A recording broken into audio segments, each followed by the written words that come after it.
Welcome to the Link Online. Once again, another interesting and exciting show about news and views from Canada. And with me today, we have Terry Haig with us. Hey, Mark. He's just in from hair and makeup, as you can see. That's right. Levon Savance, who is in from makeup. I can't see it. Yes, no hair. No hair. I didn't make it, as you can see. There we go. Look In the at that. control room, we have with us Benoit Durand, Marc-André Deschamps, and Leo Jimeno is The A-team, in the the captain's A-team, chair yep, this yep, week. yep. And I have to say, Benoit gets more fan mail than we do, and I don't know why that is. Benoit's cool. I think I have an idea. You should see the crowds outside when he leaves work. Well, maybe they're getting it it's- because they listen to us on World Radio Yeah, Paris, for yeah. example. So bonjour for those listeners listening to us on World Radio Paris. We also have listeners on the shortwave service from Germany and our friends at Kauri 97.5 radio in Nigeria. Hello to you as well. Now on the program today, as always, as I mentioned, we have a lot of interesting stuff. And Levon, you have a special series coming up. Tell us about that. Yeah, it's my new podcast series on Canadian and international politics and diplomacy. So. And it's really good. I heard the one today. You listened It's to it. really good. Savants can deliver. I know. You talk to a lot of important Yep. people, right? He's got Yes, a job I in that did. delivery Yes, I truck did. and Some Well, very speak- interesting people. packages. Speaking of important things, Terry, what have you been doing this week?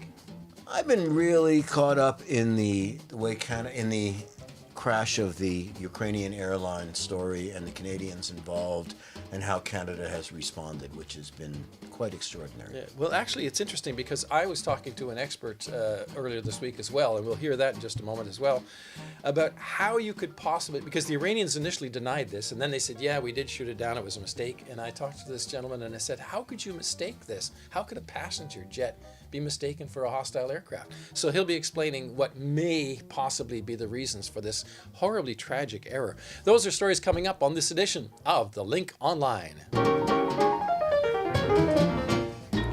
Okay, Levon, we're going to start out with you and this new series you've been working on. It's called Diplomatic Dispatch. Yes, and if you listen to it, you'll hear Mark's voice That's presenting right. it. The big intro. The big intro. Yeah. Here's Levon. And the promo. He does intros and promos. That's right. Yeah. Okay. So I got the hard job. Yes, absolutely. Well, it's interesting. Many of our listeners probably already know that we offer quite a lot of podcasting material. Mm-hmm. This very show right now, if you don't have time to follow us at this Live, yeah. at this time of the day when we're live on Facebook or YouTube and on our website, you can actually go to Apple, Google, Android podcasts, or anywhere else you get your podcast and just download the show and listen to it whenever you like it. Free. Free, yes, absolutely. Or you can and, just and Google no your name. advertising. And no advertising. We can just Google your name in RCI and they're all there too, right? I hope On the so. website, yeah. I hope so. If we've been doing our search optimization right, it should be there. But the thing is that RCI has decided to kind of augment its podcast offering. So the big idea that our bosses had was to create this new podcast series. So each of us, and I'm a gentleman, I'm waiting to hear what Speak for yourself, what buddy. your Okay. choice is going to be. Chose a theme. I mean, anybody who knows me knows about my interest about foreign policy and anything diplomatic. So I decided to do a podcast series on Canadian foreign policy. It's called Diplomatic Dispatch, and we already have 4 episodes out, and the 5th one is hopefully coming out later this afternoon. My goal is to basically bring insights into Canada's foreign, defense, and development policy for our listeners in Canada and in around the world. I discuss Canada's global role through interviews with policymakers, former and serving diplomats, academic, think tank experts, folks from NGOs and just ordinary people. A potpourri. Potpourri, That's yeah. why I'm here. I like to And just come in. for this part of the series, I recorded all of these interviews at the Summit on Canada's Global Leadership in Ottawa. This was a summit I covered in late November of 2019. And one of the people I interviewed for this series was Alan Rock. So people who followed Canadian politics, foreign policy, know him. He's former Minister of Justice, Minister of Health in the first Chrétien government and the second one, and then was Canada's ambassador at the United Nations. And, I asked all of these people I interviewed one standard question. And that question was, so what do you think is the biggest challenge facing Canada's foreign policy right now? And listen to what Alan Rock has to say about that. Well, it's that man in the White House. And as I said this morning when I spoke, the decision that's going to have the greatest impact on Canada's foreign policy is not going to be made by Canadians. It's going to be made by Americans. And it's whether to continue him in power. If he continues in power after the election of November 2020, we're going to have to think very carefully about how we're going to survive that. And if he doesn't, we're going to have to think very carefully about how we're going to rebuild and restore and recover from these awful years. So that's the biggest challenge. And I hate to say that because I hate to talk about him, but we have to say that he's the biggest challenge because of the wreckage he's going to leave behind. Talk to me about some of your concerns. So what's the wreckage? He is, by his accounts, promoting America First policy. What's wrong with that? Well, by now this is all trite, so forgive me for stating the obvious. You've probably heard it from so many other people over the last few years. The world enjoyed 70-plus years of relative peace, stability, economic and social development after Second World War as a result of an international structure which was put in place by the Atlantic Alliance and which has been embellished and elaborated upon since, so that we have a worldwide web of multilateral organizations devoted to regulation, devoted to supervision, to oversight, to development. And all of that has served us very well. But in the years since 2016, the so-called leader of the free world, a term that no longer applies, has systematically undermined, dismantled, damaged, and rejected almost every key element of that infrastructure, whether it's the United Nations, NATO, the World Trade Organization. So, the pillars of what we have known as a stable, secure, and developing world have been substantially weakened by this person and his regime. And so, of course, it's a source of worry, and we have to be concerned about whether it's going to continue beyond November next or whether it's going to stop so we can start rebuilding. And that was Alan Rock. He's a former Liberal cabinet minister and Canada's ambassador at the United Nations. I have to say, for a program called Diplomatic Dispatch, that didn't sound very diplomatic. Well, you're going to hear some very undiplomatic opinions on that, and it's an interesting. I found that you get a whole panoply of various.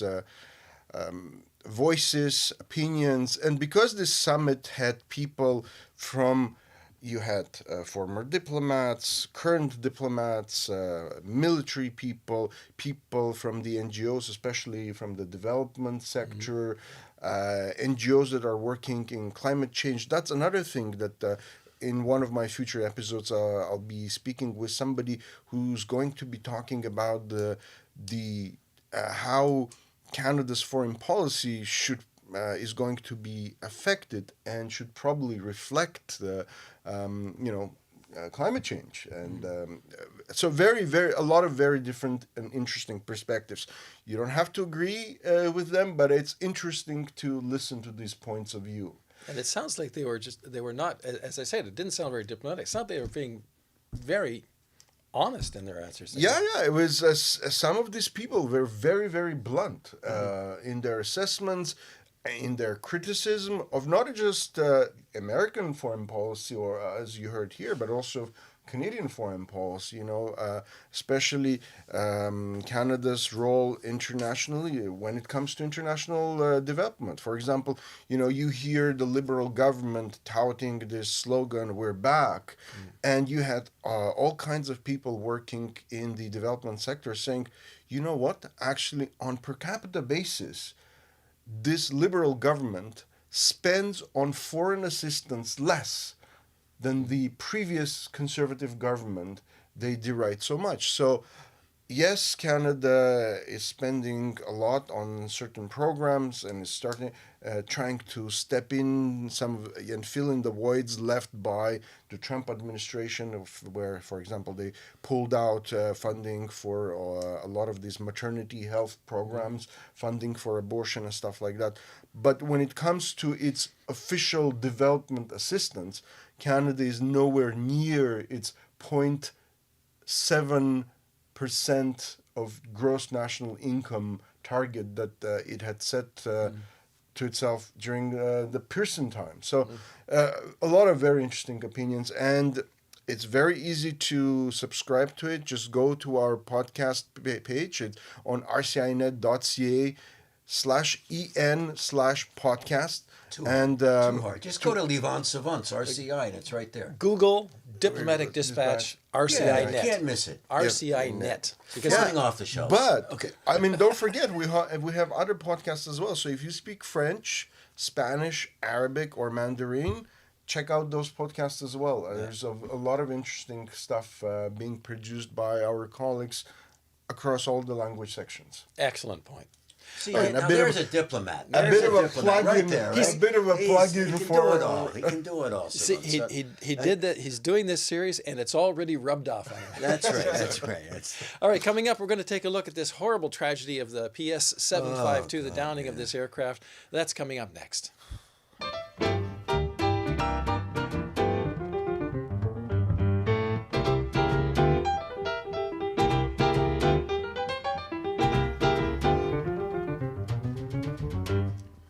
Well, the controversy involving the Iranian downing of that Ukrainian Airlines passenger jet continues as the several countries whose citizens were killed demand answers. And they held a meeting this week in London at the Canadian High Commission to discuss how they were going to proceed with this. Canada and other countries want direct access to the investigation as, for example, to the flight recorders that they had on the plane that they found. The latest video to surface that I saw just the other day apparently shows 2 missiles fired at the aircraft several seconds apart, which apparently wasn't known previously. First, of course, Iran denied that they shot the plane down, and then they had to admit, according to my guest, there's such overwhelming evidence that they couldn't deny it anymore. There are videos, there are satellite images, radar signals, and so on and so forth, so Iran just couldn't keep up this pretense that they weren't responsible. But the question remains, how can you shoot down a passenger jet and confuse it with that is leaving on a slow flight path that's well known? How could you confuse that with an incoming, potentially hostile, fast-flying fighter jet or missile? Well, this is the question that I put to James McKay. He's a political science professor at the Royal Military College of Canada in Kingston, Ontario. This is a little bit complicated, and there are some unknowns here. First, it is not a fire-and-forget weapon. So the missile in flight is radio-controlled, which means an operator has to guide it close enough to its target. It operates on a proximity fuse, which means as it gets to a certain distance from the aircraft, that's when it detonates. It's about 15 kilograms worth of explosives and fragments that would shred fuselage and other aircraft components by sort of peppering it with holes. Something like a shotgun blast, for example. Absolutely. Now, on that, what it means is they have to track the aircraft and then make a decision to actually launch it. What we don't know is how the Iranians were employing them. Normally, they're employed in batteries of 4 vehicles and controlled by a single control vehicle. What we don't know is how much those control vehicles were plugged into a wider air defense system run by the Iranians. And the reason they may not have is fearing an American reprisal. one of the ways for air defense systems to hide is to reduce the amount of emissions they release.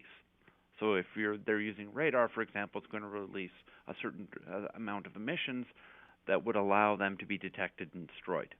So they may have been partially blind at the time for their own safety.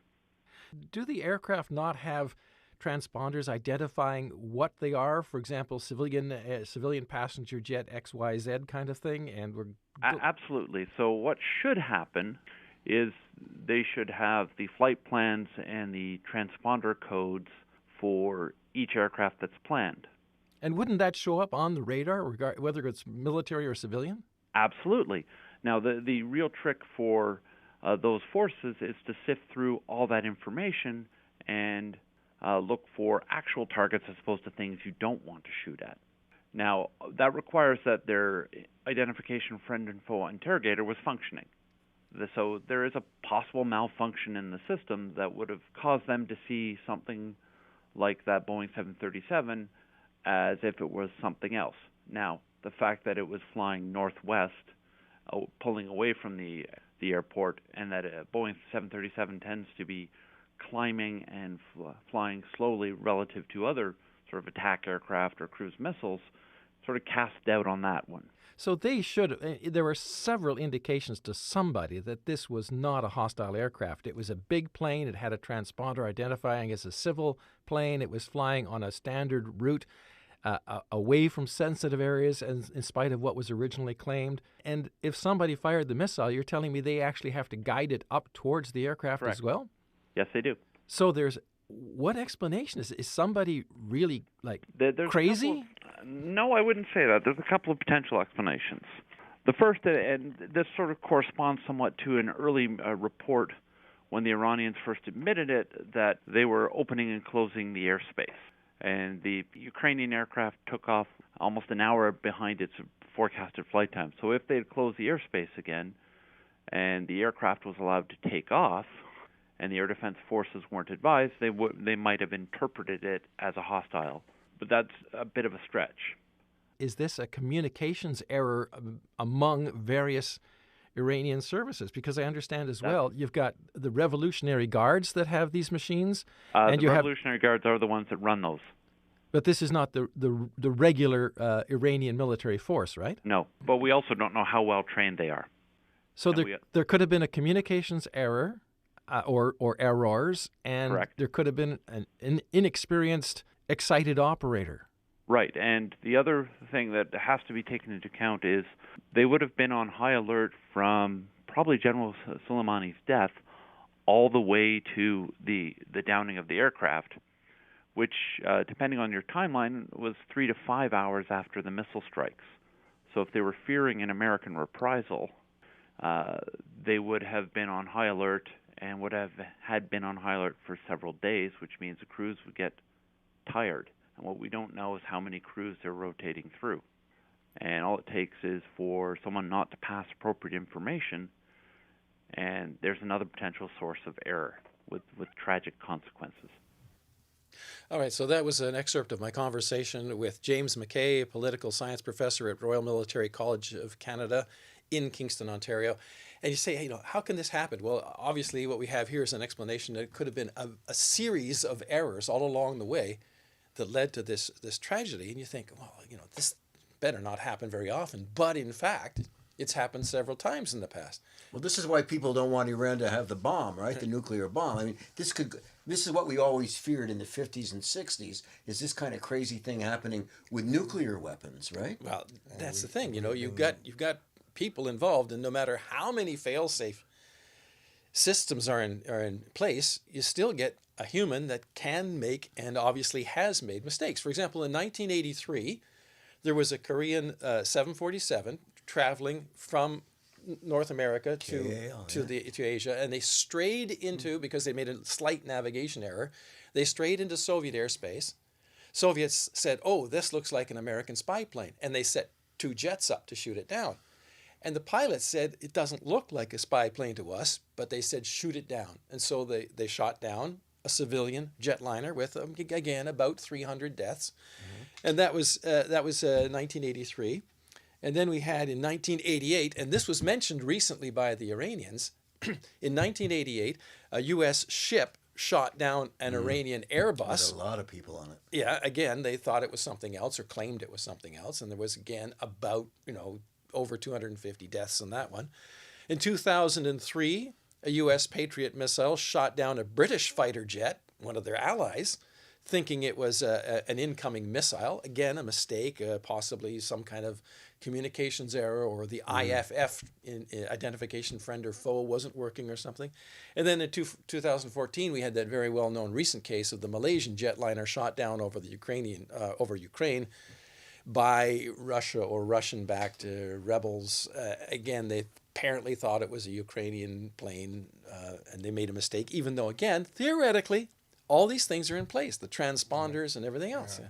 And in the early 90s, you had the Ukrainians shooting down a Russian passenger plane again over the Black Sea because the missile just zeroed in on the airplane during their war games. So this kind of things unfortunately happen, and it's not just one thing. It's like It's a series. cascading effect of several mistakes, mishaps, and unforeseen circumstances. The interesting thing was I was listening was the fact that they were on high alert. And one of the lessons that the Iranians have learned from all these U.S. airstrikes in Iraq, the first and the second Iraq war, was that the Americans right away go for the Response.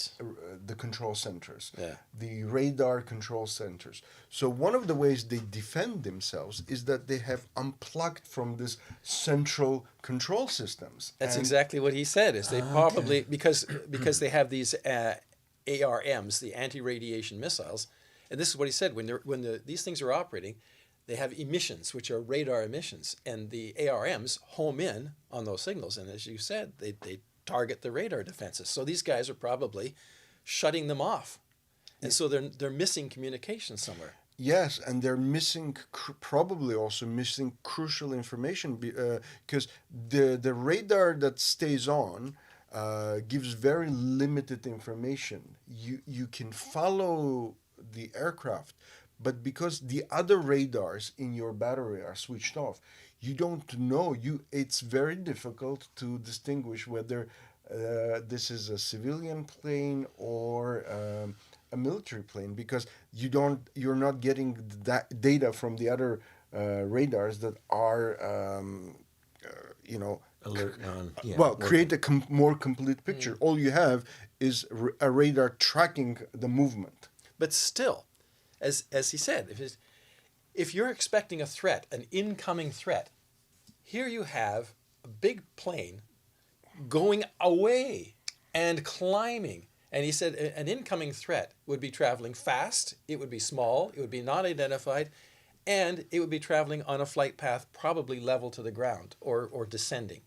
And so you think, well, again, how can you make these mistakes? Well, just remember there were bombing raids on Iraq, on two bases in Iraq, a couple of 6 hours before, whatever. So everybody's not thinking too straight anyway at that point, right? Yeah. I mean, everybody's a little antsy, no? Well, exactly. And this is what he said, is, they've been on alert for a long time, and if you've been tense for hours and hours there in the tank, and you get, there's something, and you press the button. Okay. Anyway, it's a very tragic. Well, you looked into Canada's reaction to this, right? Canada's reaction has been extraordinary, I think, showing our very best sides. There were 57 Canadian citizens on that flight. 176 people died. 138 of them were heading to Kiev from Tehran to make connections back to Canada, because it was December break. A lot of them were students. A lot of them were professors, and because we don't have diplomatic relations with Iran, it's complicated. They, as far as getting flights going, so they have to go via Kiev. How do you call it now, Limon? It's Kiev. It's just good old Kiev. Okay. Yes. All right. So they're on their way back home, and it's if we've just embraced the horror of it all, the sadness of it all. It's extremely sad. There were students from across the country. On Wednesday night, there were vigils and memorials held at universities across the country. It's and let's remember. I mean, I think I drove a taxi for Iranians many years ago. They're great people. They're beautiful people. The pictures you see of them are just absolutely stunning. Like you, like when I look at a picture of you, they're absolutely stunningly beautiful. And so you see these pictures. It's like the pictures we see of the girls that have, in anyway. And we've showed our compassionate side. There's nothing wrong, an empathetic side. And to our neighbors and to our friends and neighbors, and we say there were 57 Canadians because of the complications with diplomacy and citizenship about who recognizes who, yada yada yada. There's a lot of those 130 people live in Canada. They are our neighbors and our teachers and our kids that play with our kids that play with our kids, and it's just awful. So now Canada's all in on this diplomatically. You talked about the meeting at Canada House on Thursday with representatives of other countries, Ukraine, Afghanistan, Britain, Sweden, and they want compensation from Iran on this. And today, on Friday, Canada's Foreign Affairs Minister François-Philippe Champagne is actually meeting with his Iranian counterpart in Oman. So. I think this is going to be one of those rare meetings, and it's very interesting that the response to this crisis has kind of forced Canadians to reconsider and see whether that idea of cutting diplomatic ties with Iran in 2012 was a very smart thing to do. The unintended consequences of these kinds of totally unintended. I think there was a poll that came out today that said a majority of Canadians, something like 52%, said, we should rethink this and maybe get back in touch with them. And the other thing that's interesting, if Iran ends up handling this properly, as opposed to being this pariah that they've always been, the world may, in fact, welcome them back into the world community. It's terrible to think that this could come out of tragedy, but this could be an opportunity for them to say, "Look, we're sorry, we want to get back in. We'll be." The part Supreme of the Leader today gave his first Tehran sermon in 8 years. That's where and he called Trump a clown. I mean, we got to see how it's. There's that whole American trying to overthrow the Iranian government factor in this, as the rest of the countries try to deal with the technicalities of repatriating. But also don't forget that in Iran itself, we usually get this view of this theocracy, monolithic. It's not monolithic at all. There's within the regime there are factions, and the moderates are taking advantage of the situation because the hardliners now look bad, and inside Iran, I mean, there's protests against this as well, because we say Canadians, but most of these people were Iranian Canadians or Iranians. So it's a tragedy for Iran as well, a huge one. Yeah. So that's not. I mean, yes, people are blaming Trump for ratcheting up the tensions in the Middle East by killing that General Qasem Soleimani. But a lot of people in Iran are asking the question, how could you have shot down a civilian airplane full of Iranians? Well, they're also saying, you lied to us. They're saying that the people in charge of Iran, the leadership, that's what they're in the streets screaming, saying, you're liars, Yeah, because they knew that they fired at least 1 or 2 missiles, or should have known. Yeah. And then they said, no, we didn't do it. And so the Iranian people, as you say, there's an internal struggle there.